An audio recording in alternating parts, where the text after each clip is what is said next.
Hi, friends. This is John, and this is the Regenerative Agriculture Podcast, where we talk about agronomy, soil biology, cultural management practices, and all the fun stuff that can contribute to regenerating our soil health, plant health, and people's health. And I'm really excited to share the stage today with Jimmy Emmons. Jimmy has been an acquaintance of mine and rapidly becoming a friend.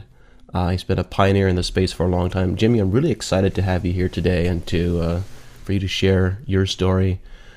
Tell us a little bit about your background and pathway, what your journey has been like, and what brought you to the work that you're doing today. Well, good morning. Well, I live in western Oklahoma, born and raised, so I've been here all my life. We still farm the original homestead that my great granddad brought my granddad to in 1926. We started no-tilling in about 1995.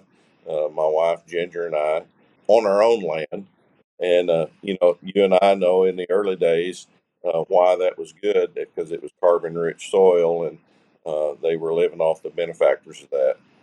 But they didn't know what they were doing in far as degrading the land. They had never done that.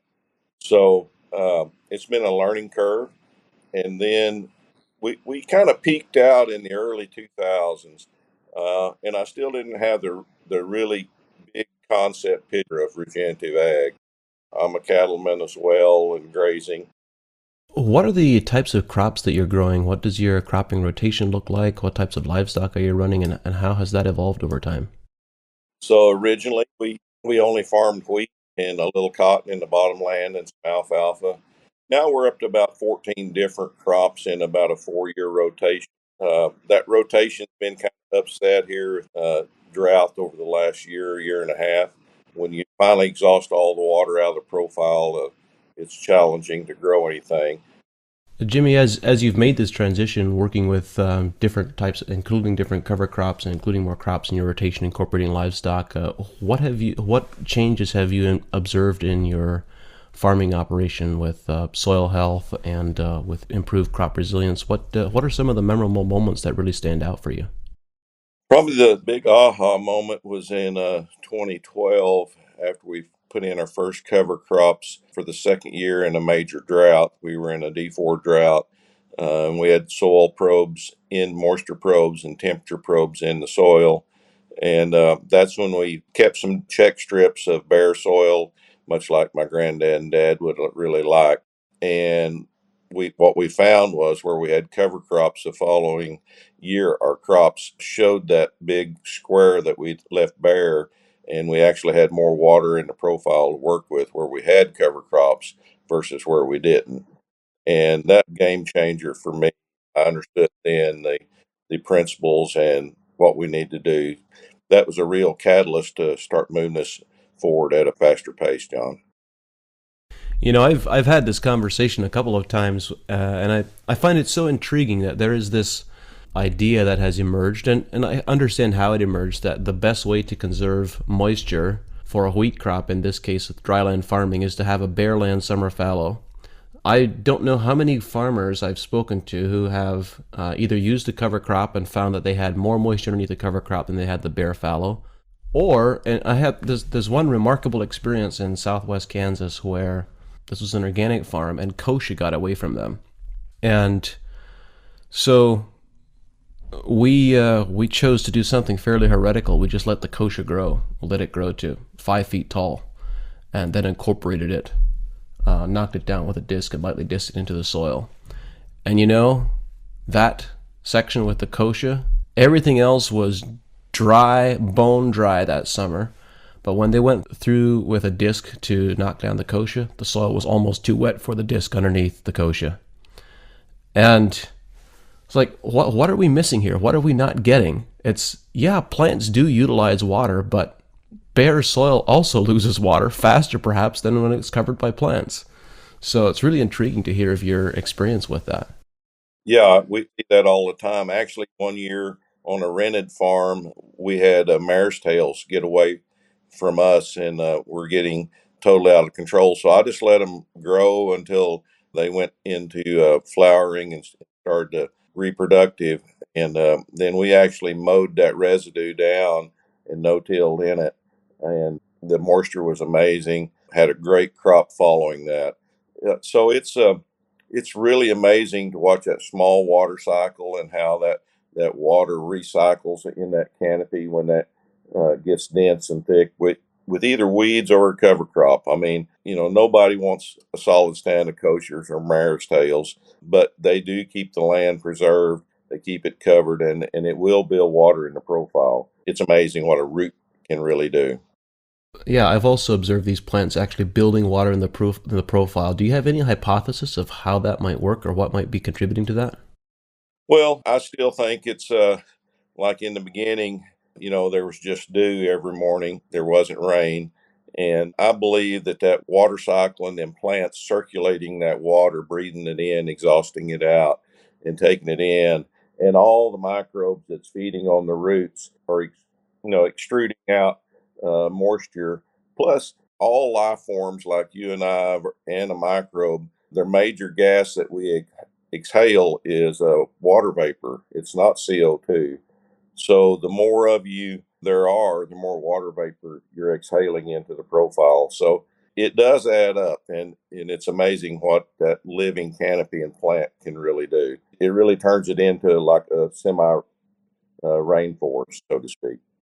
In some of my presentations and on webinars, I've shared this story that we experienced with alfalfa in the 2012 drought. I don't recall that I've ever discussed it here on the podcast, but the short version is that we had some farmers planting corn into standing alfalfa that they tried to knock back, not to completely kill, but to knock it back when they planted into it.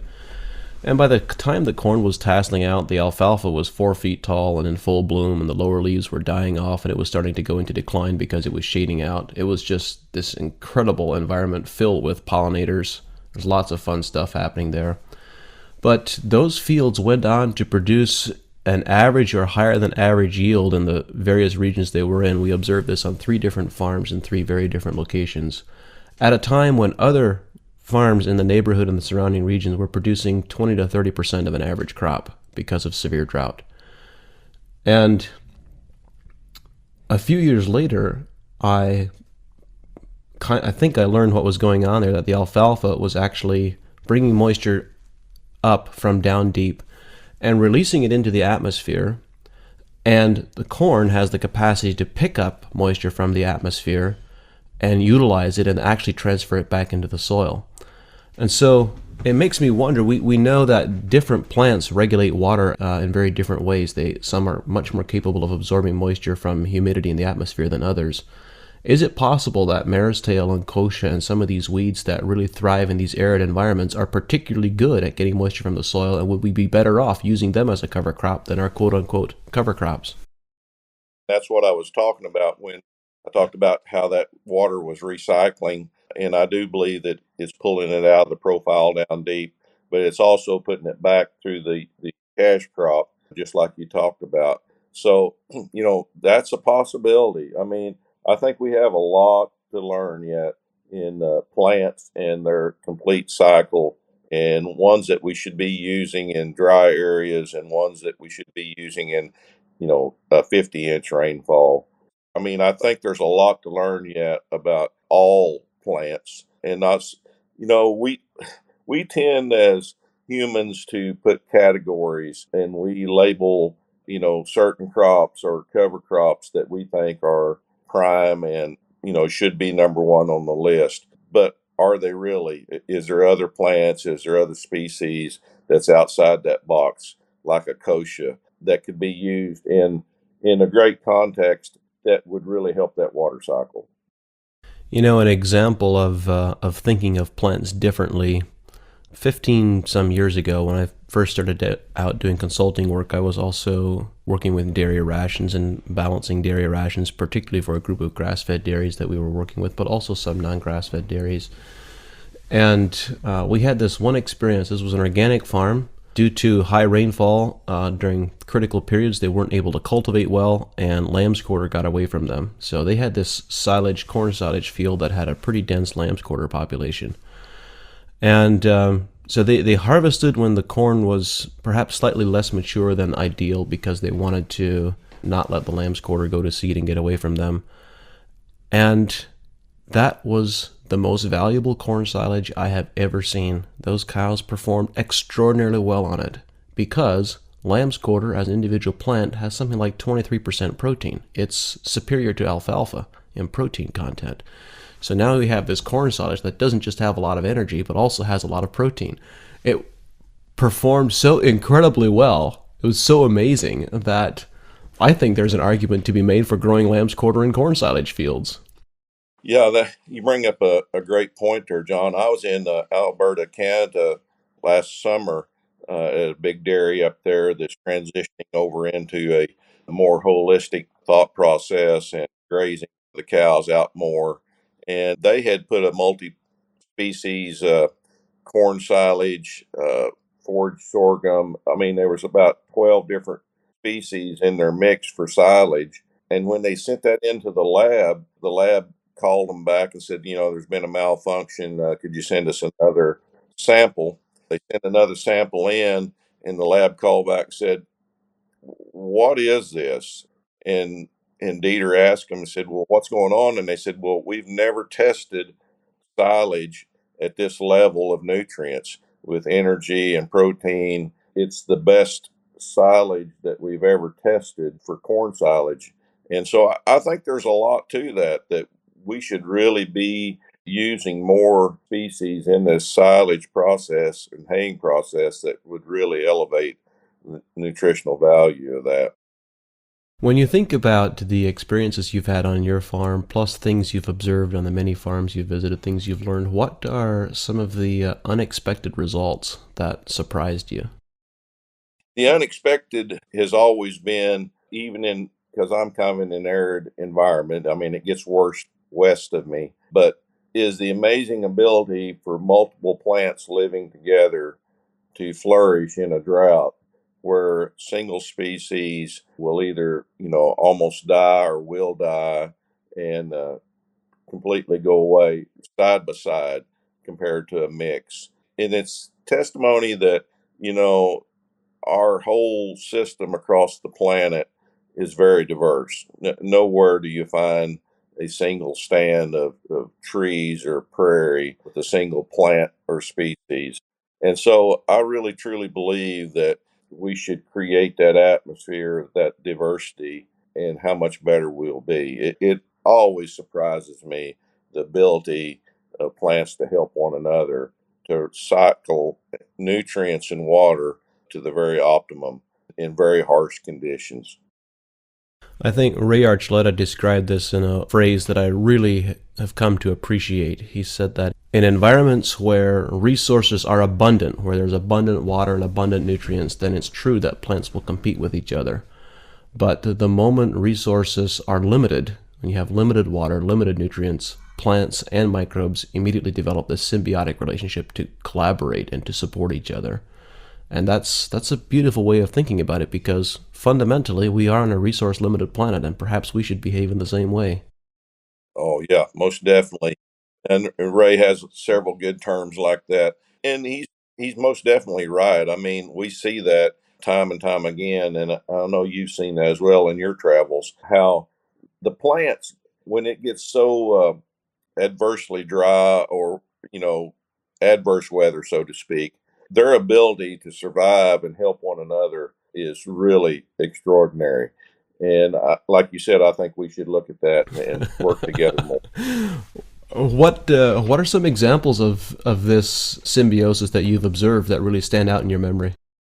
Uh, we've been through about probably three big droughts in our career here, and I'm talking D4 or longer droughts. It's just amazing what we've been able to do. And a lot of that is, I believe, the ability that we have built soil and aggregation and been able to store more water than maybe some of the neighbors that are in, still heavy tillage and, really degrading the soil more, so we have more water to work with longer in the drought. But the plant's ability to be really efficient with that is just amazing, and how long we can go and still raise cover crops in a cash crop. This time we actually ran the profile completely out before it started raining, and we actually had some crops failing. But that's the first time that we've really seen complete failures due to lack of rain.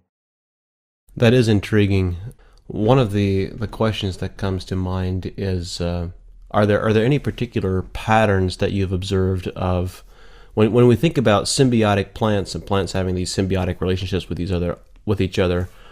Are there any foundational concepts or principles that need to be considered in putting together these groups of plants in order to have the greatest effect and the greatest benefit? Or is it just generally simply diversity? I'm sure there's certain plants that are better together than others. We see that from time to time as we mix and match our mixes. Diversity always trumps, a single species by far. But I think there's a lot to learn when we see how, alfalfa, as we was talking a while ago, can really be a great partner. Buckwheat's a great partner. And I could list on and on, but working together with other plants, we really need to watch that symbiosis together. The benefits are the greater here with this combination versus here with this combination. I think that's something that we really have to observe on our own farms to really watch that, especially in adverse weather. We've done a lot of companion cropping over the years, and finding that perfect companion mix is critical, and that's just a learning experience. I tell everybody it's like a great marriage. You have to be companions. You can't have a two bosses in the same room all the time because it's just not compatible. You argue all the time. You fight over, if you're a plant, over water or sunlight. So finding that perfect harmony of a companion is critical, and it's just them eyes and observations, some of the greatest tools we have. One of the pieces that I've found really interesting when growers begin using diverse cover crops or diverse crop species is observing how those different species that are planted express themselves differently in different parts of the same field. And it makes me wonder, if we had only a couple of species, we would have sections of the field that would have a much lower population density, and the crop wouldn't do nearly as well. I was recently asked to help recover a piece of land here close to home that has been severely degraded, heavily eroded. It's down to subsoil, and there's lots of things wrong with it. As a starting point, we planted a cover crop with I think 9 or 10 different legume species. And some of those legumes are only growing in certain parts of the field and not in others. There's quite a broad variation in how these different plants are expressing themselves in this degraded soil. And, we see this pattern with these native plants that we call weeds all the time as well. And there's a lot to be said for covering our bases with the things that we know that we don't yet know. Yes, I truly believe that too, John. And I see that in fields as well. And what's really funny is next year, if you plant that same mix, you may see different results in that same spot that, say, a certain plant didn't thrive this year, may really thrive next year. And I believe it is the ability for Mother Nature to use tools like plants to cycle moisture, nutrients, and available carbon or whatever that need is. Certain plants rise to the occasion in that locale that they need. I'll never see the same plant flourish the same way in the same spot of the field every year. It's in my mix. Sometimes I get to thinking, well, maybe I don't need to plant buckwheat, so to speak, that it didn't do very well this year. And then next year it just flourishes. And it's that way in every mix. It's really, but if you really look at Mother Nature, grasses in the prairie are the same way. One year you'll see Indian switchgrass do better than a little blue or a big blue. So I think it's the ability of Mother Nature saying, I need you this year to help me here. And that plant rises to the moment. Jimmy, you've developed an interesting perspective over the years with your recent work within the USDA, and you've had the opportunity to visit lots of different farming operations and see lots of different farms. And I approach these conversations from the perspective that everyone knows something that I don't know, many things most likely. and everyone knows something that many people would benefit from. What perspectives have you developed, and what points of view? What is your point of view that is perhaps different from what most people are thinking about agriculture in general? What is your unique take? Well, that's a tough one, John. My unique take is that we need to look at agriculture in a bigger scope than we ever have before, especially with all the environmental issues we're having and how the word climate smart agriculture has come along at USDA and others really resonates with me because that's what we've been trying to do all along is learn how to plant plants that will help us in extreme weather, keep us covered, keep a living root growing. And that perspective of how we teach one another and share what's going on is a greater need than ever. But also, our legislators are starting to hear that voice and they're starting to see the benefits. I believe that we're closer now than we've ever been to a government starting to understand regenerative ag. Now, do they understand it in the depth that John Kemp does, or David Brandt did, or Ray Archuleta? Probably not. But once again, it's a learning experience, much like going through school or reading books. You don't gain that knowledge very fast. So I think it's up to us to really start speaking up, stepping up to the leaders at USDA and the House of Representatives and the Senate to really show John what we're seeing across the country and the benefits of diverse agriculture. And that locally led force is the power is great in that. And I think that perspective has changed. And I think the time is now for us to really step up. I agree with you that the perspective is changing. We saw this in the most recent presidential election, where a number of the Democratic candidates were speaking about regenerative agriculture on a national platform. And of course, how significant an effect that produced is probably negligible, but it brought the conversation into the public limelight, and the awareness is certainly growing. So, within the context of your experience, your political experience, which is extensive compared to many farmers, how can our listeners best engage? Where are the leverage points where we can have the most significant impact? Well, never underestimate the power of a conversation, a letter, email, but really talk to your legislators. When they come home and do listening sessions in areas, go see them. Everybody says, I can't make a change, but you can. And they do listen. I know several friends that are legislators in Washington, D.C., and the number one thing that they value more than anything is your opinion in their district. You know, it's a vote, but it does matter because a lot of people try to have their ear, where it be a lobbyist or a company or a PAC, but one voice out trumps all that. And the more voices there are that confirms that, the greater that is. So, reaching out, talking, and sharing builds relationships and trust.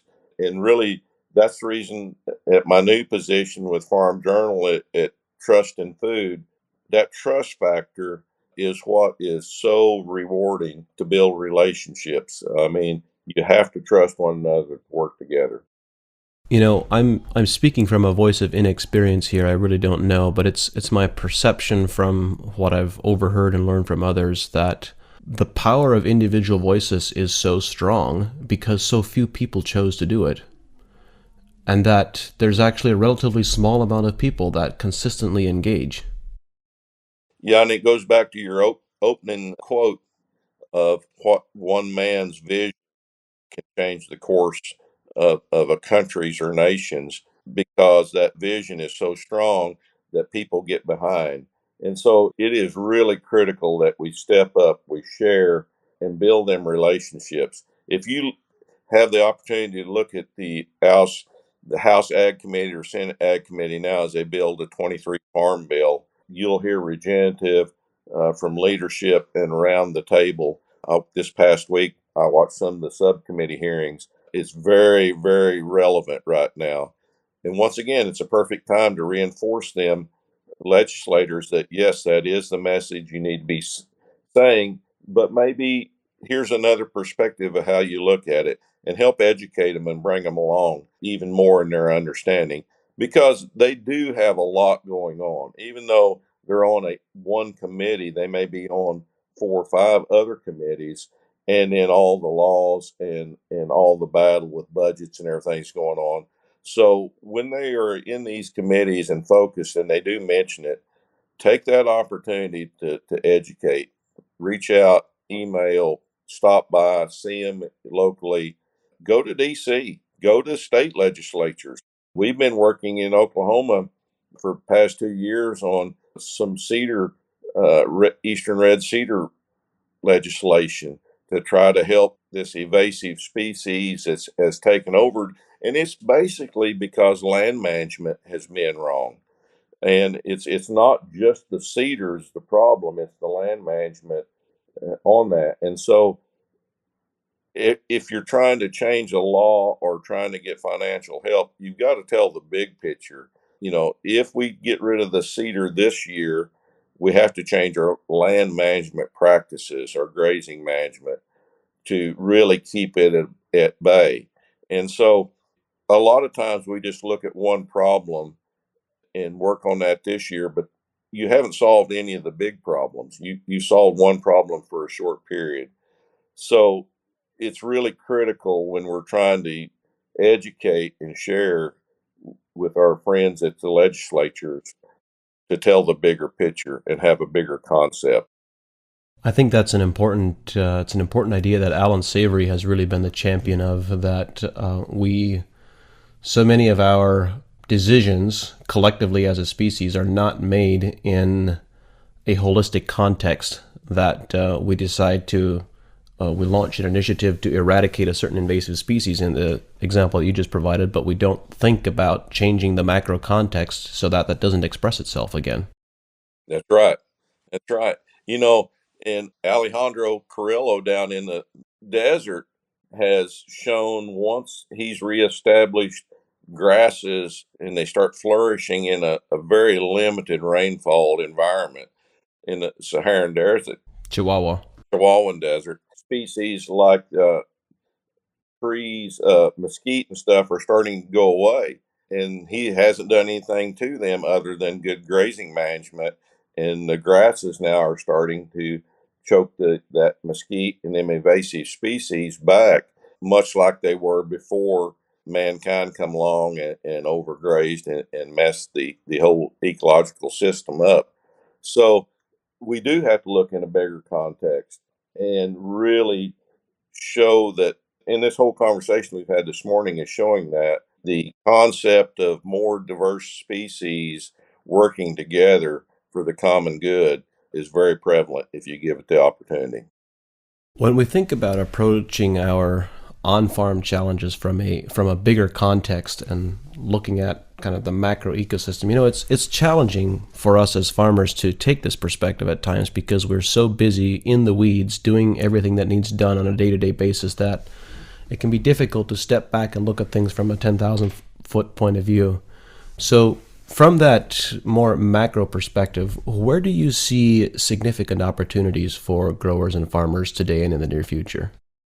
Well, first of all, I think for us to get a really perspective, sometimes we just have to stop at the break of day or at sundown and just sit down and listen and watch in our field at what's going on to really get a good context of it's more than just growing corn today or whatever cash crop, a strawberry or whatever you're growing, that the system can be alive and we just need to be aware of what's going on so that we get that bigger perspective. And I believe if we do that, then we can start seeing the bigger picture of how holistic thinking can really take over and be a great tool for us to use. And that doesn't stop just in the field. That's in lives, that's in our education process with our legislators as well. and everybody else, consumers, we need to relate more what's going on at the farm in a good way and clear to the table, wherever that's at. So I think we have a great opportunity to educate and move mankind, so to speak, forward on the thinking where food comes from and how well taking care of the soil and the land can affect the plants and can affect us as humans forward more so than ever before. I think the timing is now, as I said earlier. I'd like to ask you a question about what you have observed with yield trends as farmers have transitioned to a more regenerative approach, incorporating no-till and cover crops and so forth. I've been surprised to learn that for some people who are not directly involved in farming or in the farming community, there is this growing perception or perspective that when you first begin adopting regenerative agriculture practices, there is necessarily going to be a J curve. There's going to be this yield drag effect, and it will take some time to recover that. And I was surprised by that perspective because this has not been our experience. And so I'm making a point of asking different people what their perspective and experience has been.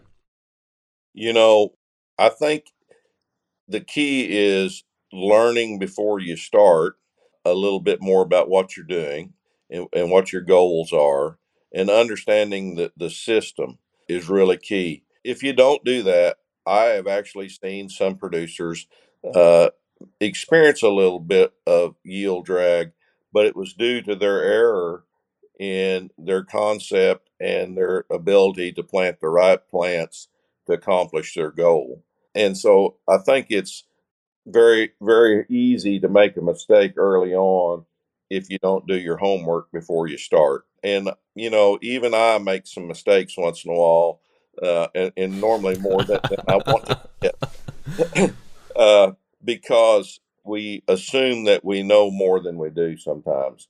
And it's that ability to sit back and look at the data, look at the test, and really see what we need to plant to have a benefit out of that for our goal in our cash crop. And if you do that, then what we've seen is the same yields or higher, Yep. and it just gets better and better the better you get at what you're doing.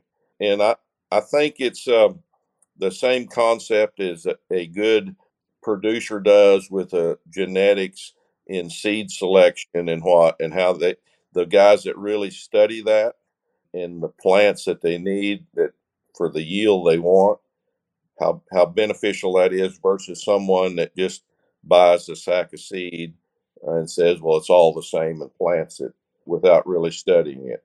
So I think it's in that ability to self educate and really learn tools to your advantage to use. And if you do that, then you'll see them yields get better instead of declining.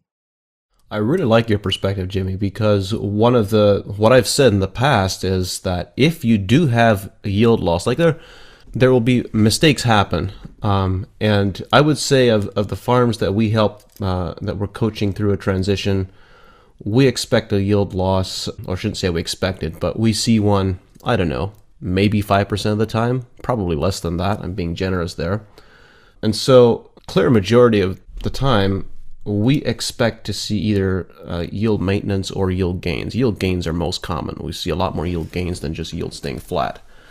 And so I've been quite clear in my opinion is that when we see a yield loss, it's because of agronomic mismanagement. If we're seeing it consistently, like again, mistakes happen, but if we're seeing consistent yield loss, then that's a result of bad agronomy. And I like the additional perspective that you shared that it can just simply be going too fast, or maybe a better definition is moving forward without enough information, without enough experience. Sometimes experience is information, but sometimes there's other information that we can learn from other people's experience as well. Yeah, I tell a lot of people that come to me and say, well, I tried to plant a cover crop one year and it failed, and I'm not going back there again. And my question is to them, so what really caused the failure? Was it seed selection? Was it planting depth? Was it equipment malfunction? Was it weather? Did you really analyze why the failure happened?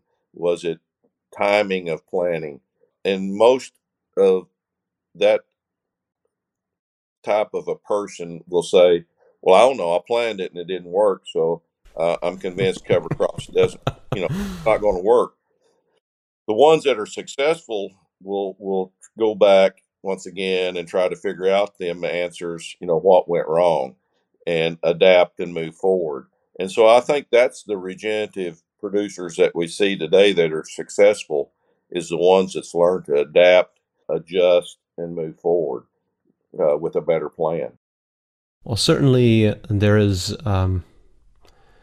using this type of agronomy management and farm management is more management intensive, and it's a lot more knowledge intensive. You can be lazy when you have easy herbicides and those types of tools that you're dependent on. And I think for many growers who are going down this pathway, they recognize that they may have those tools in their toolbox if they need them, but they chose to not need them as much as possible.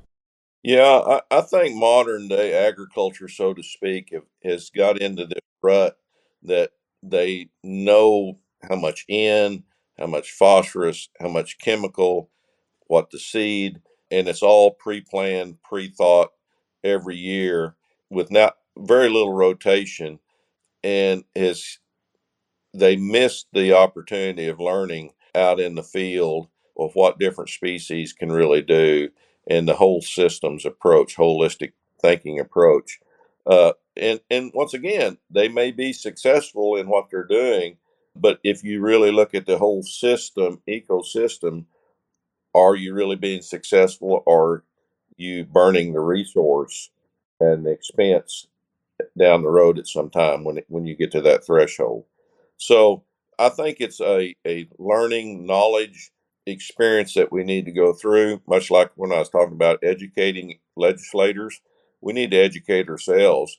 And there are going to be mistakes happen. Does everything that Jimmy or John do on a farm, is it, always successful? No, not always. But let that be a learning opportunity instead of a failure, and learn from that and adjust and move forward. That's always where I learn the most, is when things don't work. And when things don't work, and then you have to try to figure out why they didn't work. Yeah, most definitely. Experience is the best teacher. Yeah, the only problem is the lesson comes after the test. Jimmy, when you think about this different farming system and a different, I don't know if it's a different style of thought. In some ways, it is because you're seeking to prevent problems rather than to address them after the fact. What is it that you perceive limits farmers from adopting this different methodology, this different approach, and what really limits them from achieving the potential that they're really capable of? Well, I think we've been taught to look at a issue or a problem and address it with a chemical or a one thought approach, so to speak. I was talking to a corn grower the other day, a great no-till corn grower that was talking about how many pounds of N he used to really achieve this high yield, and but then he had to use a fungicide several times. And so as we started talking, and I said, so why do you have to use a fungicide? Well, because of this disease. And I said, have you thought of why the plant was stressed and to let that disease come on? And the more we talked, I could see his facial expression starting to change because he had never thought about why that disease or that issue of stress was happening, and was it self-induced by what we were applying principle on the land, or was it natural? And some things in stress we can't avoid. If it never rains, we're going to have stress at one point or other. But how do we really relieve that early on with good management prior to that? And I think it's the ability in modern day agriculture to really get in tune with what's going on with them plants. And if this is happening, instead of trying to put a band-aid approach on that right then, really look more in depth and see what's really happening in the plant. And is that something that I could change naturally instead of chemically? And maybe it's not, but most times we have caused an effect, an unintended consequence that later comes up that we have to address.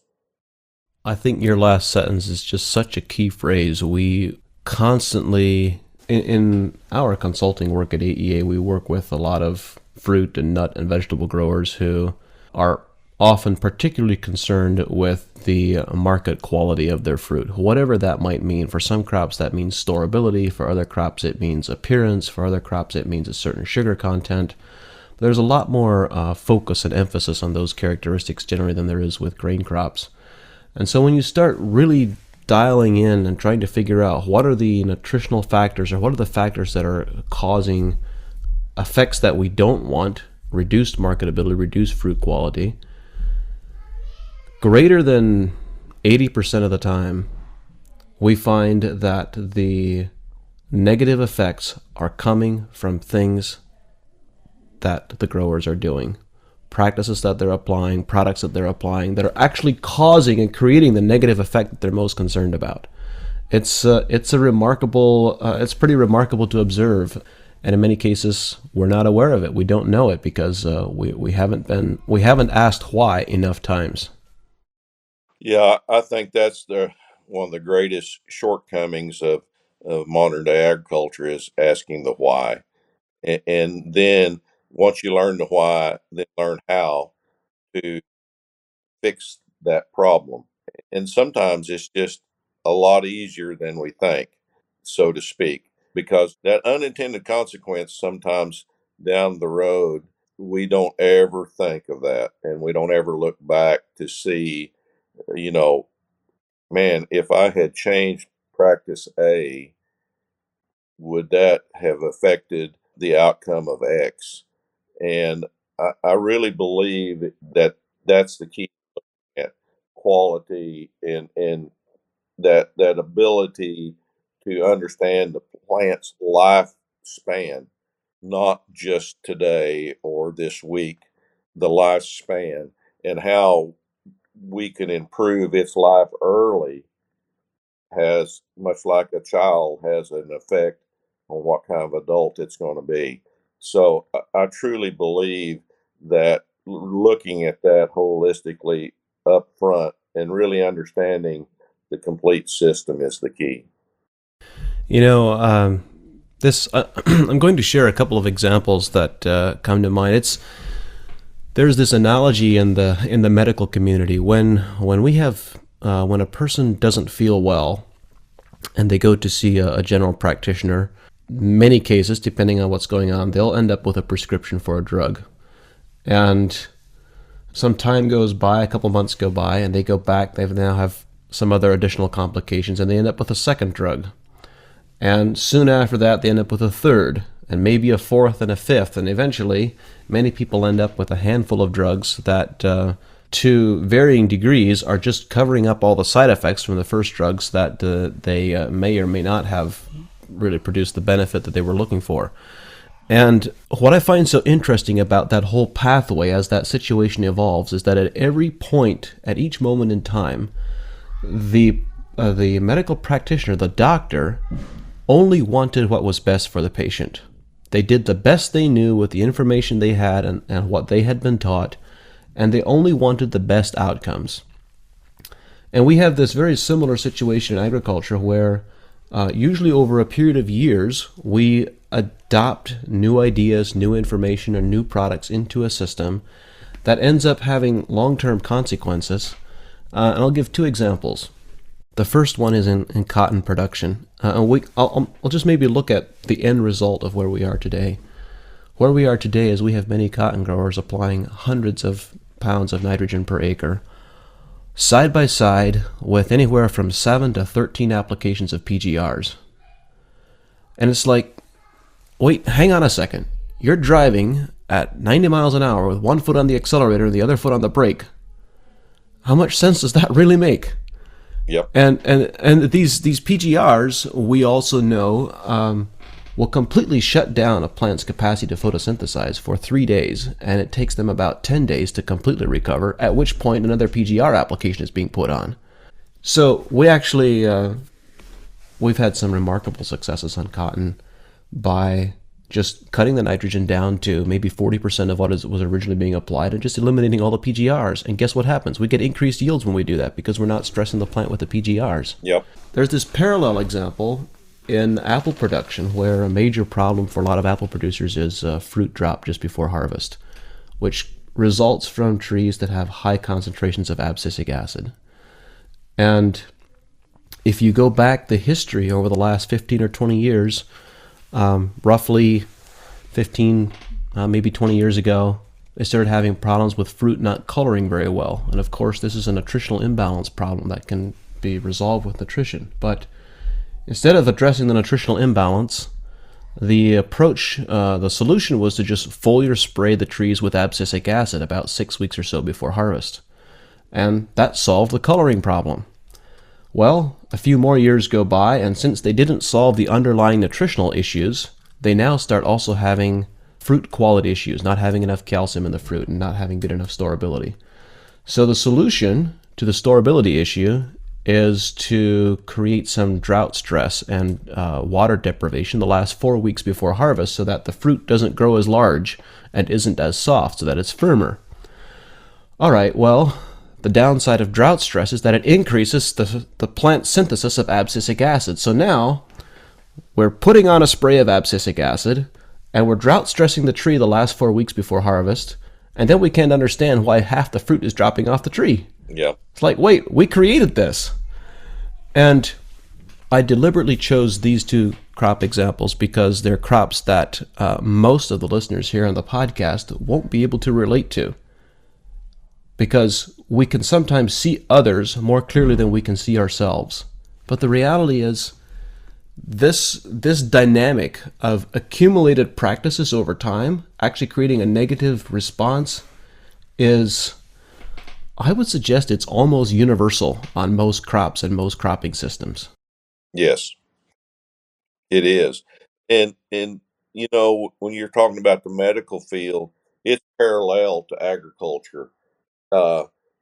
In that they test a blood from you and make a chemical recommendation without consideration of what that will do down the road to the system within yourself. It's the same thing that we test the soil and we make a chemical recommendation uh, and apply it. We don't understand what that outcome will be down the road. And we're very parallel. In our work with the Fresh RX program in Tulsa, Oklahoma, with the medical doctor prescribing food for medicine, he has learned also that regenerative ag products are a different form of medicine than going to a traditional outlet to get the food. So locally grown fresh out trumps something that has been chemically altered to store more, longer and better. And so there's a lot we can learn about food, soil, and human health that's tied so closely together. And the outcomes of what we do on the land every day has a consequence. And we just got to figure out, what is that consequence, beneficial or negative? And if it's negative, then what is the solution here? Why is this happening? And really analyze that and find out if it's something we caused by the practice that we put on the land. So I think that thinking and that approach can help us down the road significantly as we look at the the whole system of soil health, plant health, and human health. I'm really curious about Fresh RX. I've heard about it a couple of times, and I'd love for you to tell us a little bit more about the outcomes that they're experiencing. We know that I believe that one of the foundational tenets of regenerative agriculture should be also regenerating public health, because we have the capacity to produce medicinal quality food. What does that mean exactly? What is medicinal quality food, and what potential does it really have to influence people's health? There's some things happening in this space, but not nearly enough and not nearly fast enough, in my opinion. So I'd love to hear what are you observing? What's happening? So in North Tulsa area was a very minority populated area that had hardly no grocery stores, no fresh fruits and vegetables available. And in that population became very dominant high diabetes, uncontrollable diabetes. And this doctor, Farish, up there, realized what his recommendations of a chemical solution was not helping. It helps for a while, and then unintended consequences starts happening. And that, once again, like you laid out the scenario a while ago, that caused a need for another medication. And then that medication caused more issues. And so he got to looking and he thought that he could prescribe food for medicine to really help these individuals. And so Aaron Martin, a gerontologist that I made friends with, had always thought that, but she hadn't really understood how soil could play into that part of having healthy food. So the three of us partnered up with growers there. Dr. Farish agreed to put 50 patients in this clinical trial where he would prescribe food for medicine for their diabetes. And then I worked with growers, Aaron worked with growers, started building this Fresh RX network up where then we could grow what the doctor needed to prescribe for this diabetes and then build boxes of food medicine for these patients, and then they would come and pick them up. And so after the first year, he showed that they reduced the A1C levels by 47%. And he was only, Wow. yeah, only using half of the medication he had them on. They're in year two now, the first 50. He's backed off more medications, increased the food better, and they're once again continuing to get healthier and healthier. Now we have the second class of 100 in, and they're seeing even more benefits, and they will graduate in August this year. So the big goal for us is to get 3 4 years of data through Dr. Farish and get him to publish a paper on food as medicine and the results of that. But once again, it's also up to the individual to make sure they follow the prescription, the food, learn how to cook the food that he's prescribing. It's also a learning curve for the growers to grow what the market needs instead of what they want to grow. But it's very profitable. And so it's a whole education course for the entire community. And we had a podcast quite some time ago now with Dr. Farish, Aaron, and I. And Rick Clark asked Dr. Farish, well, how come more doctors aren't following this example? And what we really found out was it's very parallel to American agriculture and worldwide agriculture too, is what we've been taught is to take a test, make a chemical recommendation, and that undertow of that teaching is very dynamic and very hard to overcome. But I believe that we can learn a lot from these trials that we're doing to really prescribe food as medicine. But it's got to be grown in healthy soils to be healthy food. And that's the critical lesson that we've got to learn. And even Dr. Farish had to learn that himself. He had never grown a garden. He'd always ordered his food in via shipped across the country or wherever, or maybe sometimes out of country even in. And what he learned, and now he has a garden in his backyard and he grows his own food, what the difference in the quality of that food was really depending on how he treated the soil. and really learning from that. So it's been a great experience for me, John, to learn the medical side of that. But once again, it's eerie how close it is to what we do in modern day agriculture. When you describe how what doctors are taught and what they learn, take a test and prescribe a drug.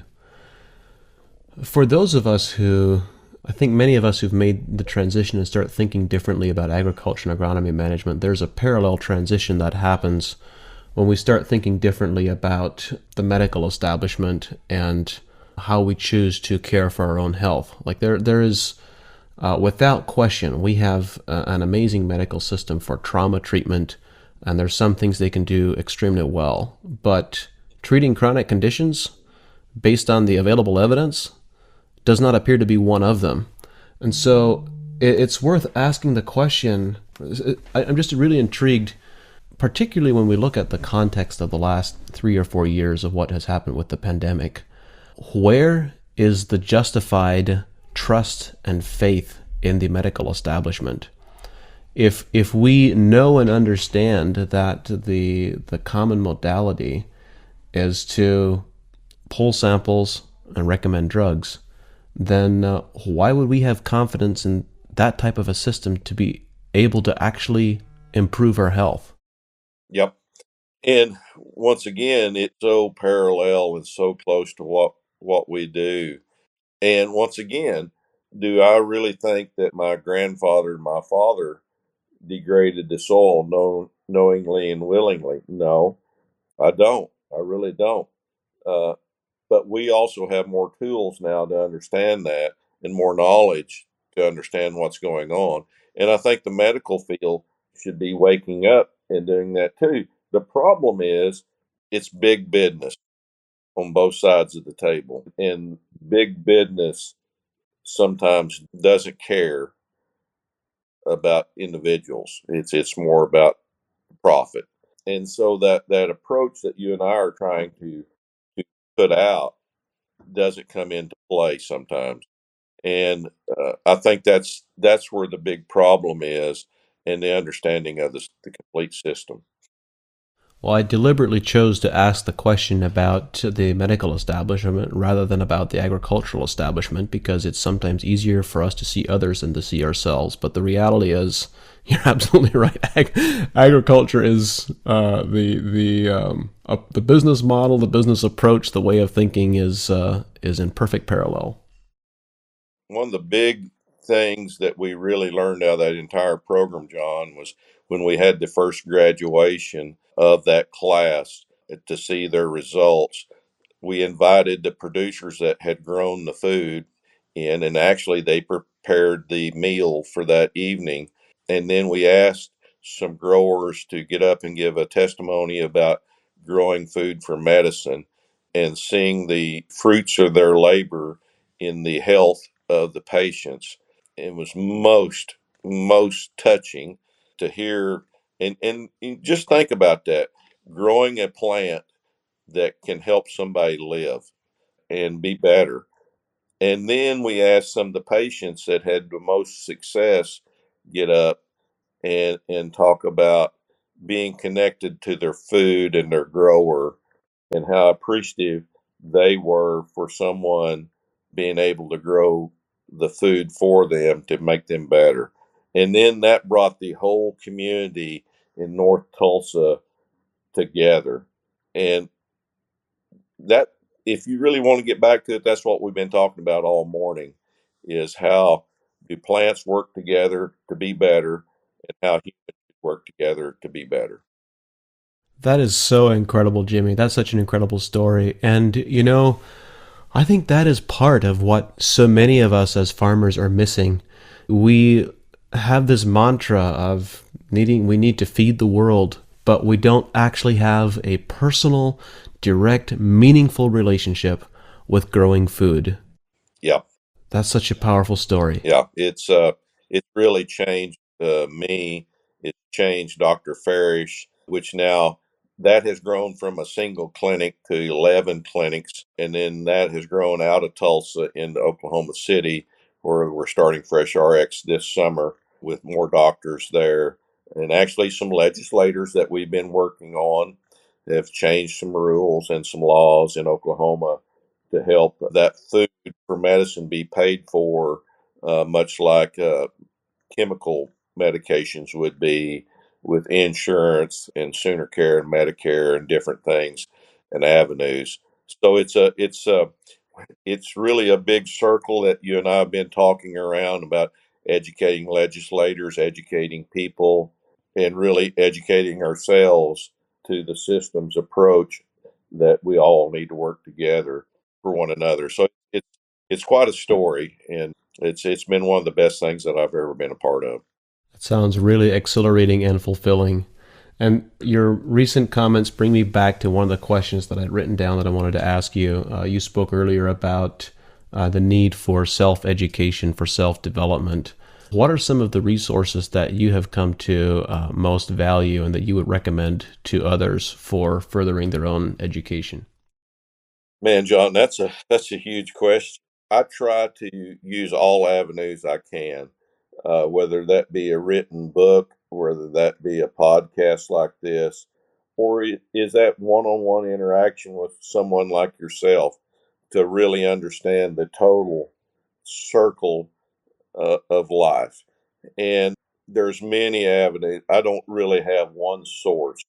And like I say, when I go to a conference and speak or I do a podcast like this, most of the times I try to learn more than I share.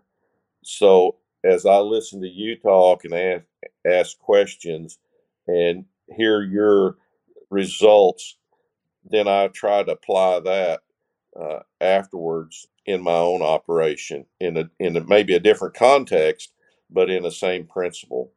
And I find that the best. My travels all across this country, from farm to farm, has taught me probably more than a single book or a single outlet for education. I try to use the broad spectrum approach to my learning is multifaceted. It's not just a single source. I I don't read as much as I should. I'll be right up front, but I try to listen really well. Who defines should? Anyway, well, Jimmy, I want to say thank you for being here and for sharing your wisdom. I've really enjoyed this conversation. I'm sure that our listeners will as well, and I look forward to having more conversations with you again in the future. So I really appreciate it. Thanks a lot, John. The team at AEA and I are dedicated to bringing this show to you because we believe that knowledge and information is the foundation of successful regenerative systems. At AEA, we believe that growing better quality food and making more money from your crops is possible. And since 2006, we've worked with leading professional growers to help them do just that. At AEA, we don't guess, we test, we analyze, and we provide recommendations based on scientific data, knowledge, and experience. We've developed products that are uniquely positioned to help growers make more money with regenerative agriculture.